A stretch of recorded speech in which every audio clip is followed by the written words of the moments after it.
Hi everyone, welcome back to my channel. Today we are doing my July wrap-up. July was a pretty good reading month. I read 10 books, which is a little bit less than what I've been reading so far this year, although still more than like what is my average. But the thing that's exciting for me, at least, is that I think 6 of those books were physical reads. So 4 of them were like regular novels, 2 of them were graphic novels, but it just is exciting to me that this month, which I think is the first month this year, that my physical reads have outnumbered my audiobooks. As much as I've been loving like listening to all of these audiobooks, I've really been wanting to get back into more physical reading, and for years reading 6+ physical reads each month was kind of my norm, but this year has been very different in my physical to audio, ratio.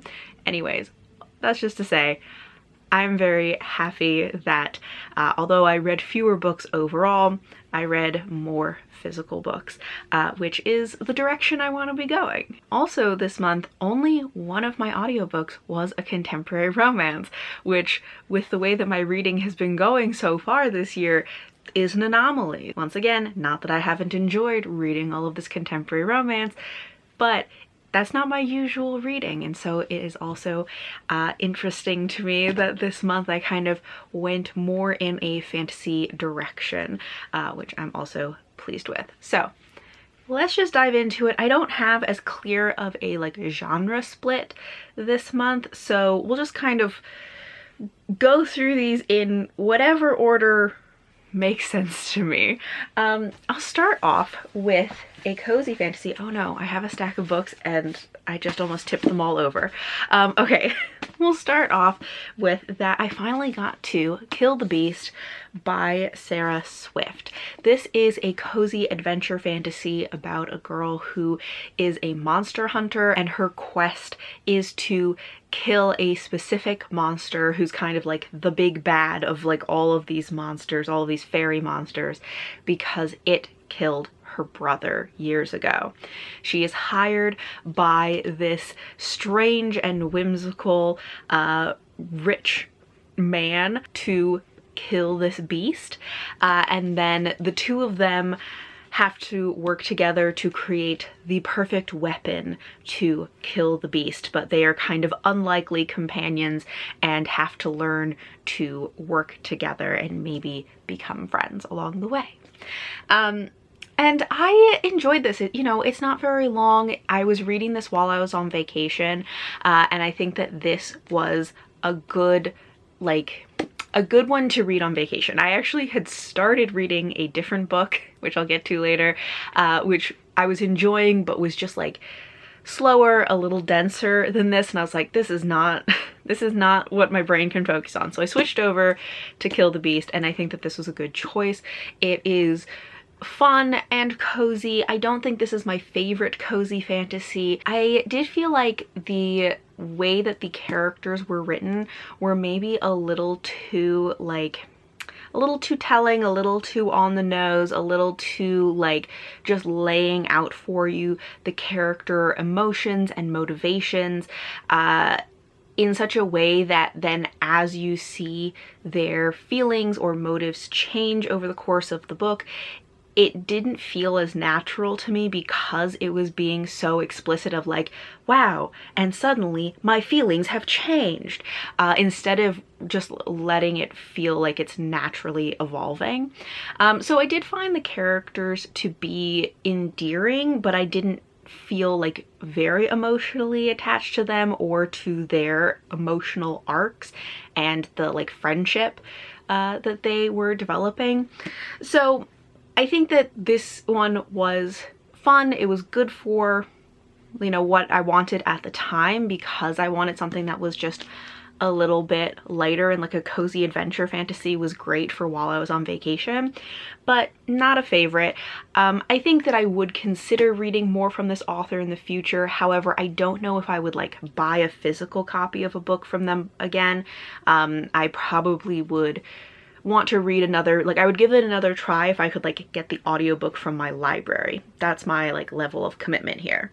But I gave this 3.5 stars. Another cozy fantasy that I read was The Inn at the Foot of Mount Vengeance, which just came out. I got it as an audiobook from my library, and recently I have been on this kick of like reading books about magical inns, and so I was like, this is perfect, I have to read this.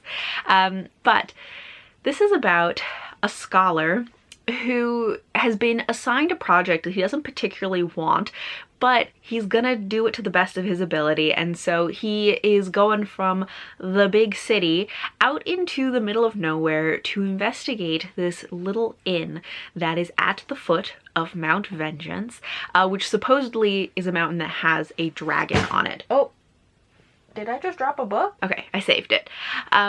But so supposedly this mountain has a dragon on it, and he is supposed to document things about the inn, its history, but also the adventurers and their success or failure on the mountain. But when he gets there, he learns that not that many adventurers actually come here, and the ones that do mysteriously end up turning around and never end up going up the mountain and fighting the dragon, which kind of throws his whole project into a tailspin. But while he is there, he does decide to try and document at least the history of this place, the people who work there, and he starts to develop more connections to the people and rethink maybe some things about his life. And also discover that maybe there's a little bit more of a mystery here as to what's going on about the adventurers not taking their adventures. And I thought this was a very fun little like cozy fantasy. If you like fantasy academia, it certainly has a flavor of that. There were things about it that were maybe like a little bit predictable, but overall had a very fun time with it, and I think I gave this one 3.5 stars. Then I guess we'll dive into the other book that I had started while I was on vacation and then paused because I was like, I think this is not the one that I'm going to be reading right now, which was The Unicorn Hunters by Catherine Arden. This just came out this year. I had asked in my July TBR video if I should read this or Wild Reference. I got a couple votes for Unicorn Hunters, so I picked this one up. This is a kind of historical fantasy reimagining of the story of Anne of Brittany. So Anne of Brittany, I don't know a lot about her history, but I believe that you know, she was the Duchess of Brittany. She came into that position when she was quite young, when her father died, and that in the real world she married the King of France, and Brittany became a part of France. This is kind of reimagining a different story for her, as if, what if she was a little bit older when she came into that duchy, and what if she was maybe a little more savvy, had a little more support, and maybe a little bit more magic in order to change her own future and keep Brittany separate from France. So it is changing the history. It's like starting with kind of a historical fact and then reimagining a different ending for this character, which I really enjoyed, that kind of reimagining for a historical figure. However, I could see that frustrating some people if you are much more, if it's much more important to you for historical fiction to like adhere to historical fact. That could be frustrating, but this is historical fantasy, so it's going to definitely take some liberties, and it is specifically a reimagining, so it is going to be changing that ending. But in this, we are following Anne when, like, it's starting at that same point where she is the Duchess of Brittany. She has promised her father, who passed, that she would not allow Brittany to fall into the hands and just be absorbed by France. And so she is trying everything in her power to avoid that. However, she's in a very difficult situation. She does have to marry as a noblewoman, And so she's trying to devise a way to prevent this from happening. And what she comes up with is that she proposes a unicorn hunt in order to buy herself time to enact some of her other plans, which I won't spoil for you what her other schemes are. But in the process of the unicorn hunt, which was just supposed to be a distraction, some other things happen that set off a series of events that just make things much more complicated, complicate her schemes, complicate France's schemes. It complicates a lot of situations, but also injects a little bit of magic into the situation. And I ended up really enjoying this. I liked it much more than I thought I was going to, because I have read other things from Katherine Arden. I read the first 2 books in her Winter Night trilogy, and I did not particularly like those. I particularly had a hard time with the main character in that series. I found her very frustrating. I know a lot of people really love that character, but I found her to be kind of stubborn to the point where I just felt like she was being stupid. And so I was a little bit unsure whether I was going to like the Unicorn Hunters or not. But I did. I liked our main character, Anne. She is also a very willful character. However, I would not characterize her as just stubborn or stubborn to the point of stupidity. I think that she is very genuinely clever and calculating. She has real motives behind what she's doing and why she's doing it in that way. And she does want to have things her way, but she also understands that like not everything is going to be exactly the way that she wants, and she's trying to use her scheming in order to at least make the best of a situation that she can and to protect the people and the place that she loves.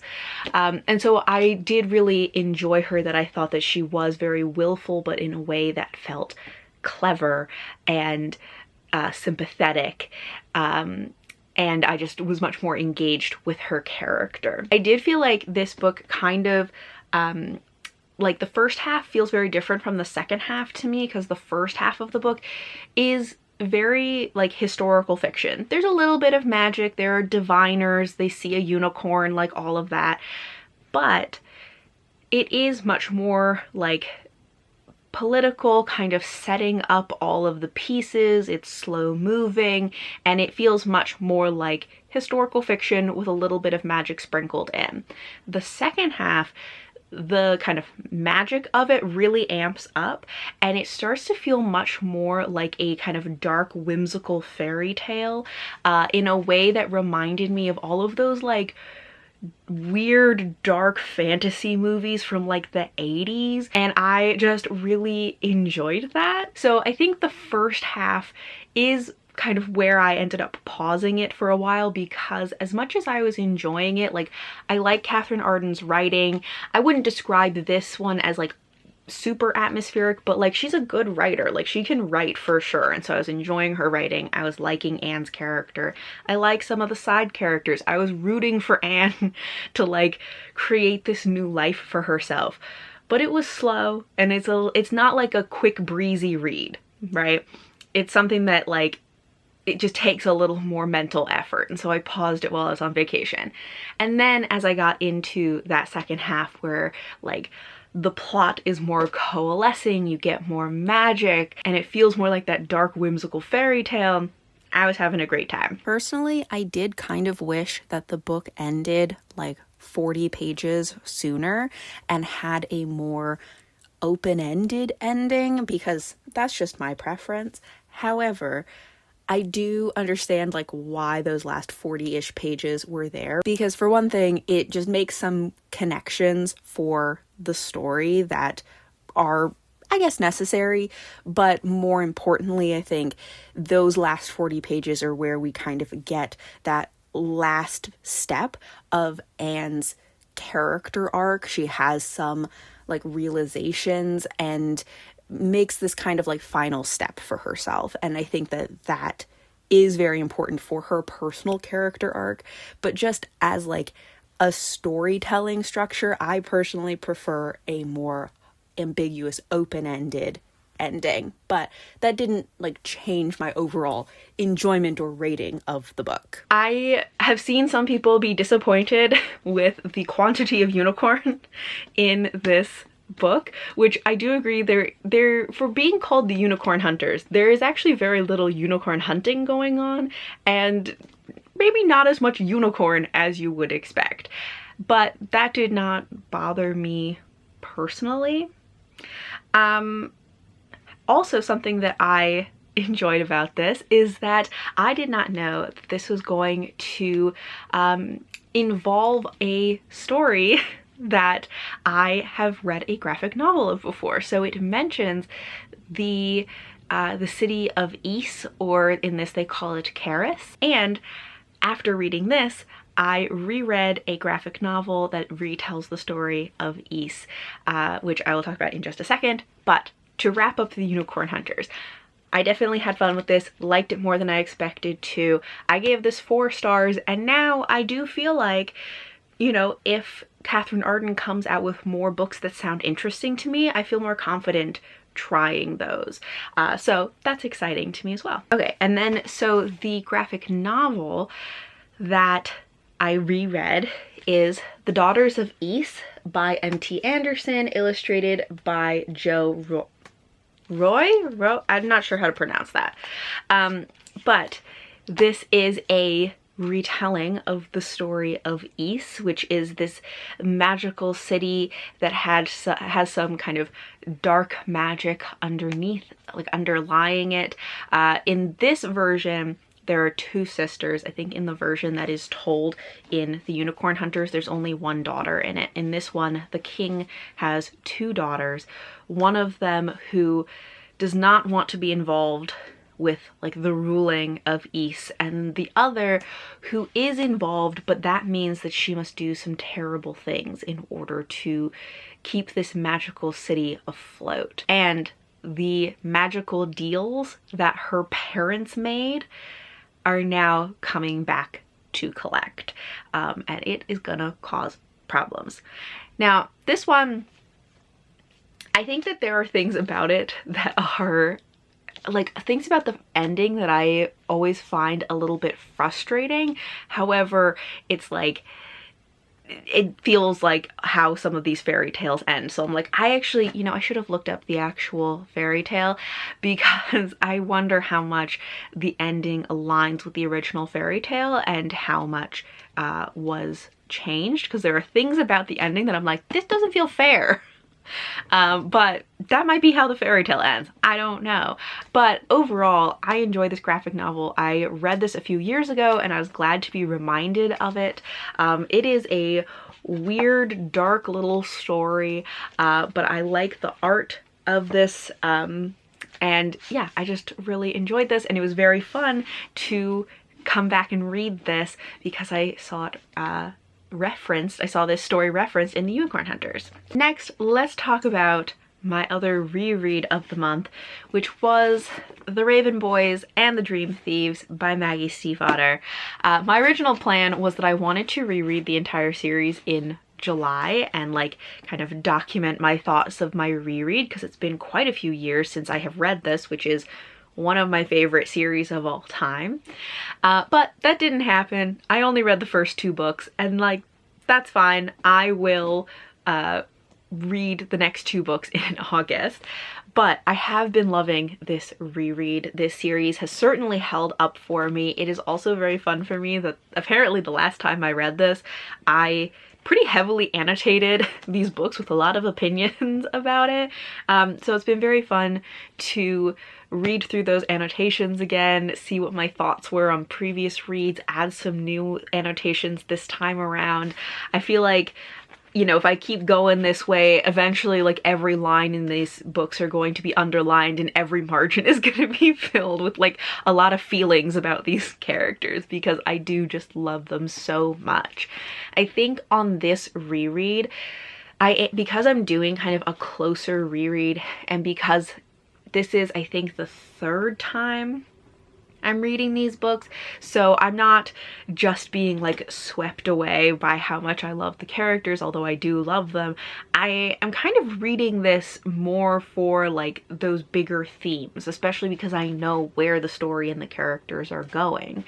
And one of the things that is really standing out to me on this reread is the way in which having like your family love and support shapes who you are, how you see yourself, how you see the world. That is something that is like such a thread throughout at least these first two books. For some of these characters, as Gandhi puts it, are rich in love. They have had loving, supportive families, at least when they were young, in like those really formative years, and that has truly shaped who they are. And then there's one character who did not have that kind of support growing up, and it has really shaped who he is. And that is just a theme throughout this series, at least through these first two, that has really stood out to me. And I also want to continue to see how that threads through the rest of the series, because I think it has been so impactful for the individual characters, for the relationships, the way that they understand or misunderstand each other, because it is such like a base, like formative element to these characters that maybe they don't always like realize is shaping who they are now and these current, you know, situations that they are in. But I have been absolutely loving these. I gave the first book 5 stars, of course, because I adore it. Second book I gave 4.5 because this is my least favorite in the series. However, it's still great, you know, as a book, still great. It's just in comparison to how much I love the other books in the series, it's like gets a half a point docked, but still fantastic. Another one that just like makes my heart happy is that I read Heartstopper Volume 6 by Alice Oseman, the final installment in the Heartstopper graphic novel series. So I read this and then immediately watched the movie, which concludes this whole series. This is about Nick and Charlie. It is a very just like wholesome high school romance. Like, these characters are so lovable. I don't feel like I have to pitch Heartstopper to people. People know.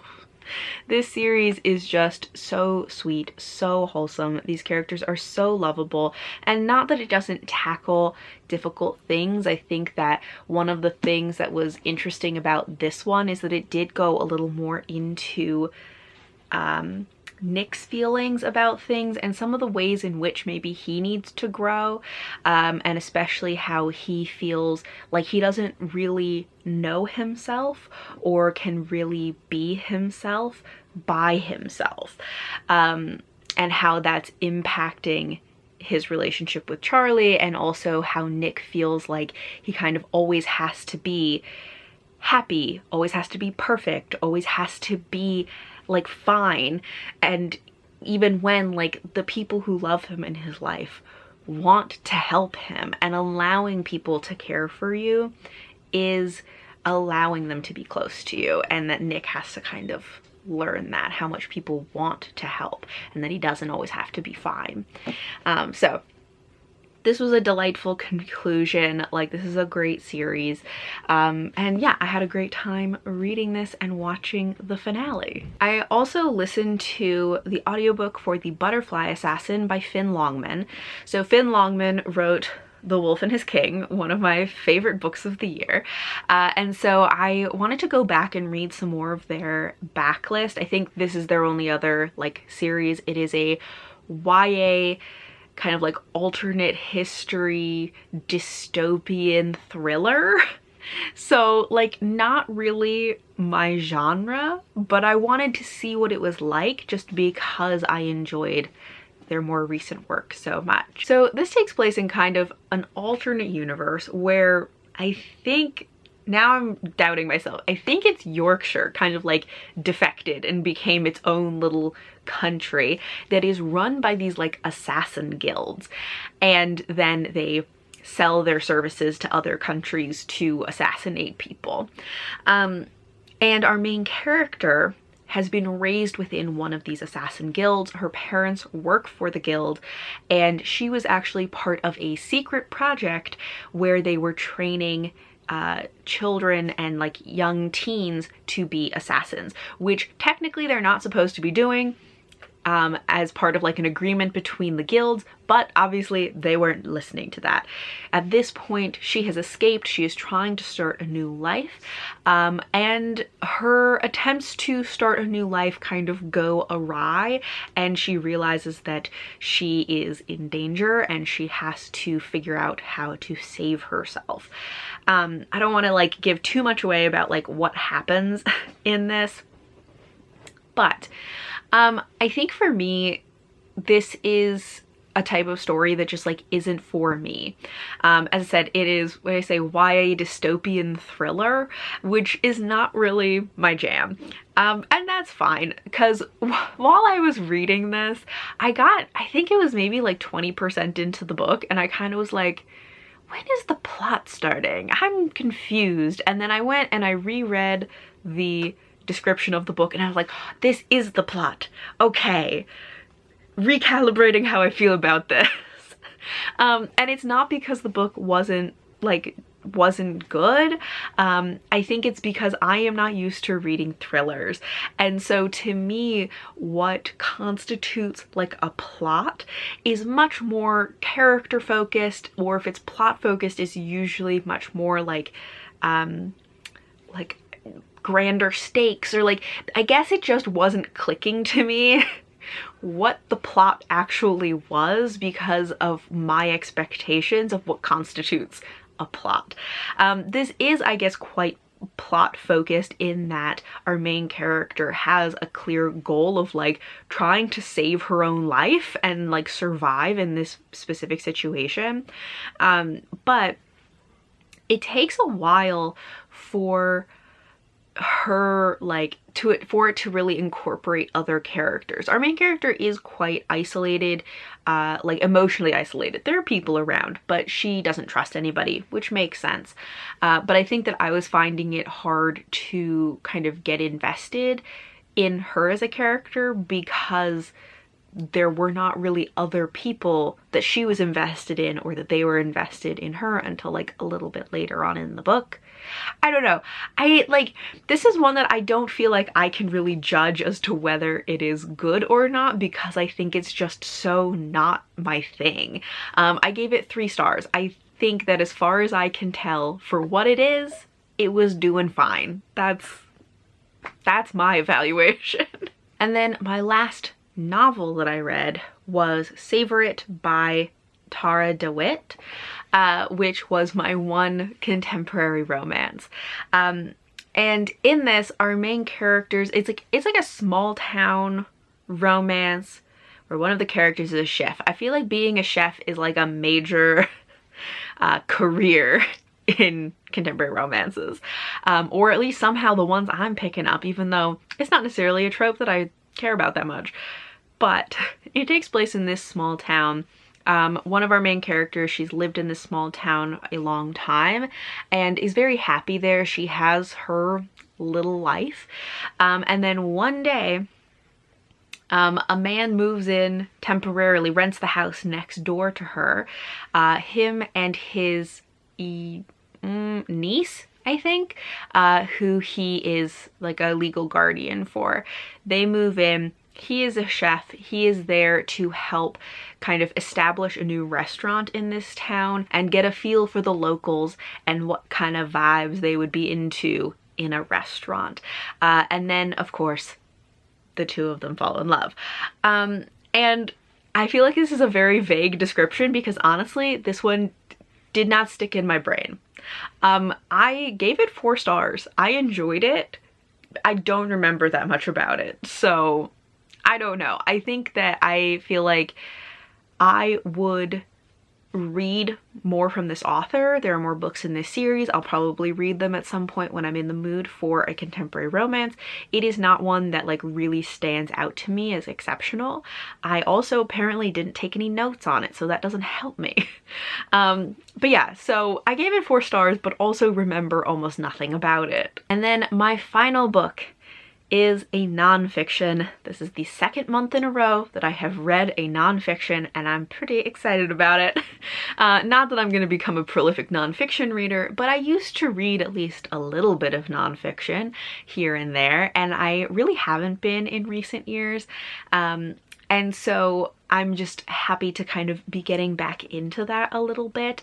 I feel like probably my peak will be like one nonfiction per month. I'm not really shooting for more than that, but that's better than I was doing. Anyways, so the one that I read is The Culture Map, Breaking Through the Invisible Boundaries of Global Business by Erin Meyer. Honestly, didn't really read this for the business part of it, more so just interested in cultural differences. So I believe that Erin Meyer was a corporate consultant who worked for like a global consulting firm. They would help like international organizations to understand cultural differences so that they could communicate and work more effectively across cultures, because cultures have different values, different norms, different ways of like measuring, you know, success and things like that.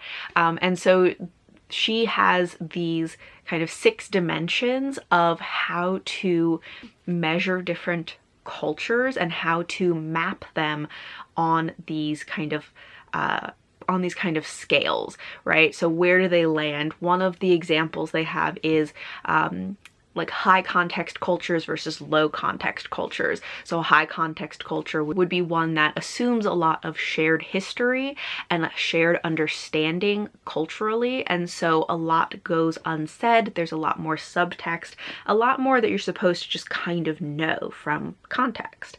And then a low context culture would be ones that have less of that kind of assumed commonality and tend to be more like right out there about things. They're just gonna kind of say things as they are and not have as much subtext to things, less just kind of going unsaid that you're supposed to just understand or assume. The US is one of the most low context cultures, so the most kind of blunt and right out there about things, and an example of high context culture. So they were saying that like France is a high context culture, Japan is one of the most high context cultures. So that's just like a little example that I'm not necessarily explaining in great depth, but that was really interesting to me. They have these 6 different dimensions, and I was really enjoying just like learning more about different cultures and kind of seeing where they land on these different maps. I almost forgot that I also read 5 short stories this month. I forgot about them because I didn't count them towards my Goodreads reading goal, so they don't show up in my like reading challenge books read, just because they're short stories, and so I didn't want them to like count as a book towards my reading goal. Anyways, I read these 5 short stories. They're part of a collection that is actually 7 short stories. I meant to read all 7, but I ran out of time. I got these from NetGalley in exchange for an honest review.